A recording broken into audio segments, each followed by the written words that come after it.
It's a story of my whole life. This to me, I sit in here and I meditate. And I'm saying, since I was a kid, every trophy in that thing is over 65, some 70 years old. And those are the ones plus all the plaques that we won as a coach. But this is my life.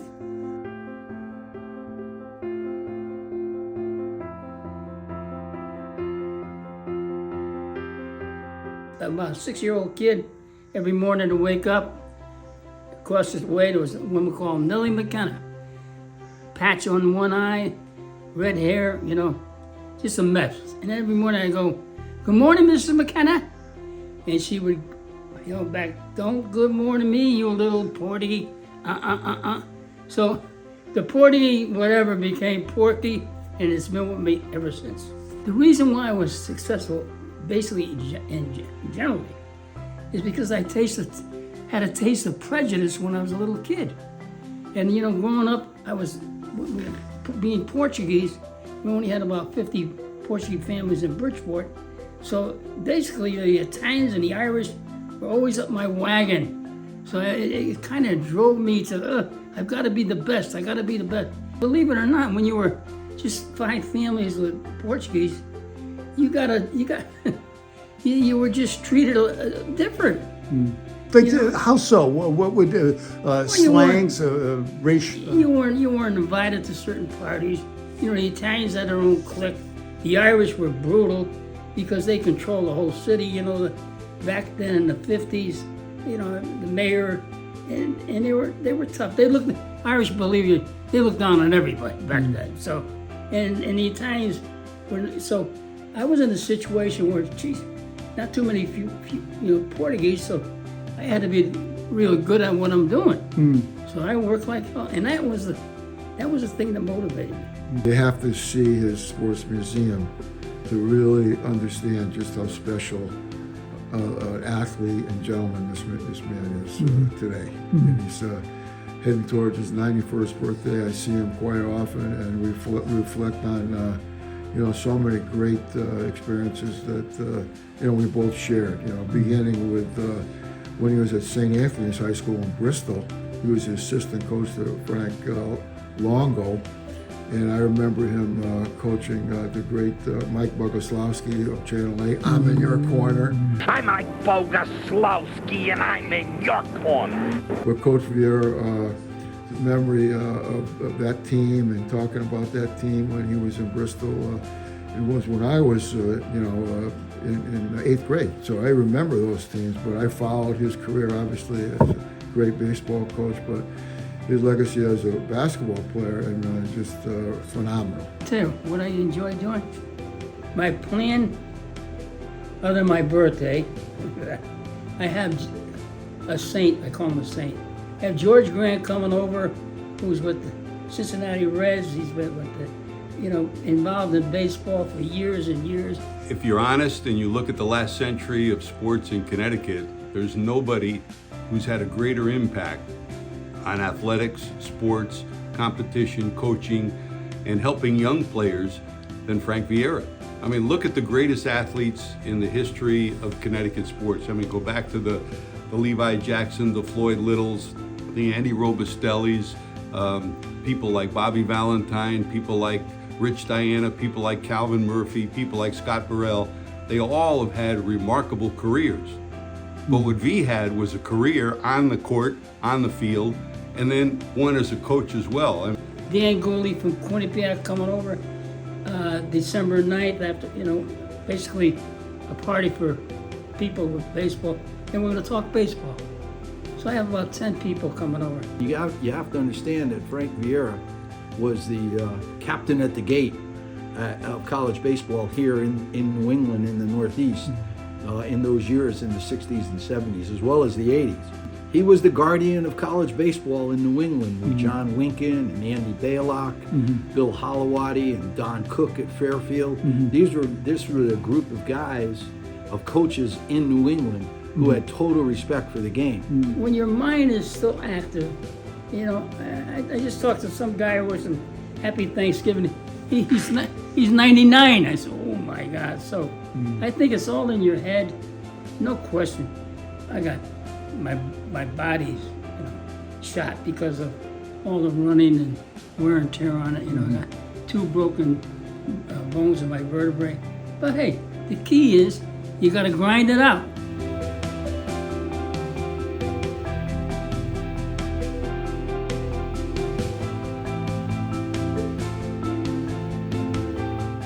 Porky, you know, I hardly ever saw a uniform, but his legend is bigger than even himself. I love everything about him in that he is a total baseball man, is a total loyal person to everyone he's ever been with. And I did get to play racquetball against him, and I can tell you all the legend about him being the greatest competitor is true. That's part of the game. It's easy when everything's all right. But you know, I played with patch over one eye, you know, 7 stitches, so I don't, and then my kids, all the kids that I coached, they were tough as hell. In fact, one of the sad things, John, is that I lost one a few weeks ago. You know, and they know they do. They become your family. And you know, I'm gonna take you, I'm gonna take you and show you some of my family people upstairs. People don't realize this. He is the best shot maker I've ever seen. I'm not talking about percentage-wise, but he would shoot. You know, sometimes you go to a college game and they have a kid shoot from half court, and they say, if you make this, we're going to pay your tuition and everything. Well, Vieira used to shoot from half court. Jesus. He used to actually shoot the ball, a 2-handed headshot from half court. And it was unbelievable. And he had a hook shot. He would drive into the corner off the wrong leg, bank it off the board. I mean, I've never seen a person shoot like this. As a freshman, he was a referee, a tremendous referee. I used to go to some of the high school games with him. And one night, we're going to Naugatuck. I'll never forget it. They're playing Aunt Sonia. And as we're driving in the car, he tells me about this dream he has every night. And I said, well, what is it? He said, well, I'm in a deep sleep, he says, and I wake up and I say, who is the greatest shooter to ever live? And then there's a pause and he says, thank you very much. And he goes back to sleep. The key, John, I'll tell you right now, you're going to see in a little while, I receive a lot of awards, many awards, but nothing takes the place of the awards you receive as a player. And back as a kid, and then up until, I would say up until 61, my 40s to 61, 61, that's when I got the college job. And then I was not allowed to play anymore, so. But those years playing, you know, had my own team, traveled, you know, had ball, will travel. It was just fantastic. I was never awed. You know, everybody made such a big deal out of me outscoring Chamberlain. They made such a big deal out of me scoring 55 points against the Harlem Magicians, who were the original Globetrotters. I just had that cocky feeling, but not really. It was the best time of my life. And then coaching, I threw that in.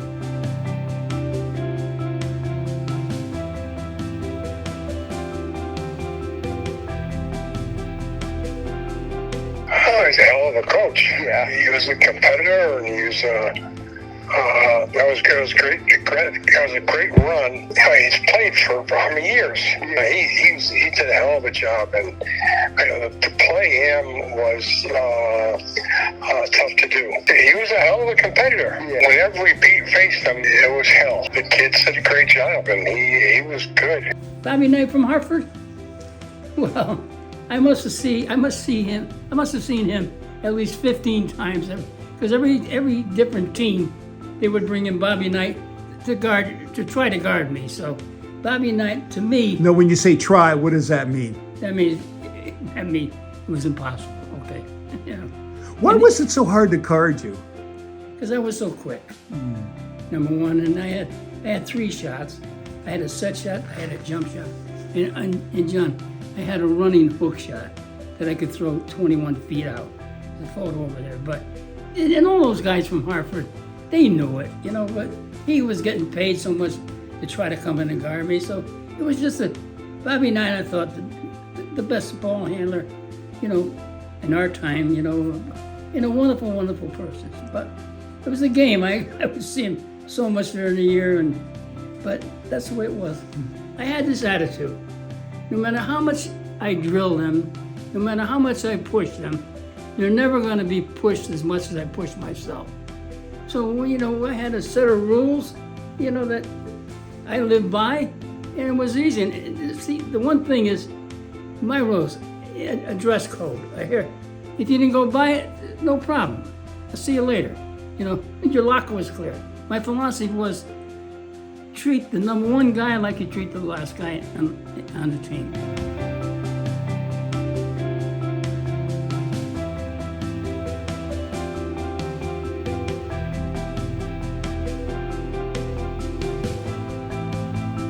He's just a guy that you respect. And I always say I played for Zimmer. I played for all these guys, great coaches. My junior college coach was great, this and that. But no one liked Vieira. He just had that way about him. You just wanted to learn. Anything he said, you listened. It wasn't like you just, shoved it off and you went in one ear and out the other. You listened, and if you didn't, he wasn't going to play. He knew. He was a psychology major. And that was the other thing, John. You know, he was a psychology major, and he just knew what he was talking about. And you knew that he knew what he was talking about, so you listened. And you wanted to learn, and you knew that he had the connections to get you to the next level. And I didn't want to relinquish that at all. I always tell people that my claim to fame is that I worked 14 years with Porky Vieira and still appear to be fairly normal. But he's one of the most forget that. He is tenacious.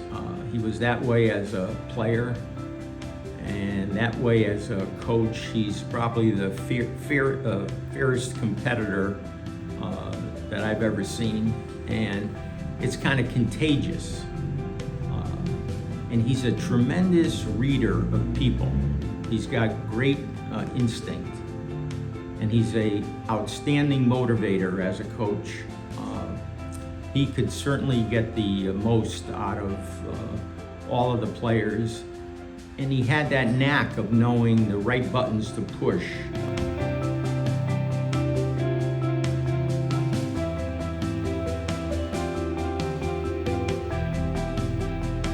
Certainly, on the baseball standpoint, Porky is known for his fiery personality on the baseball diamond.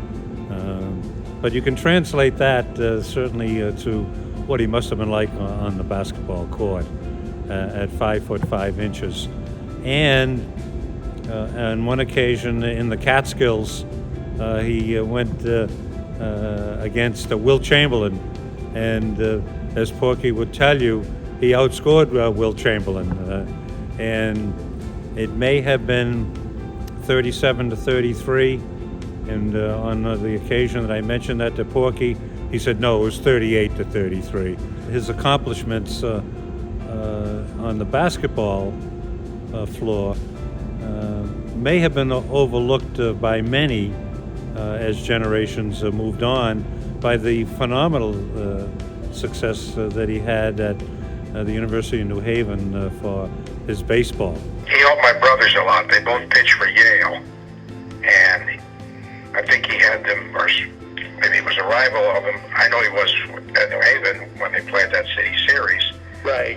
They were both pitchers, and they played in the West Haven Twilight League, and he helped them, even though they were on opposing teams.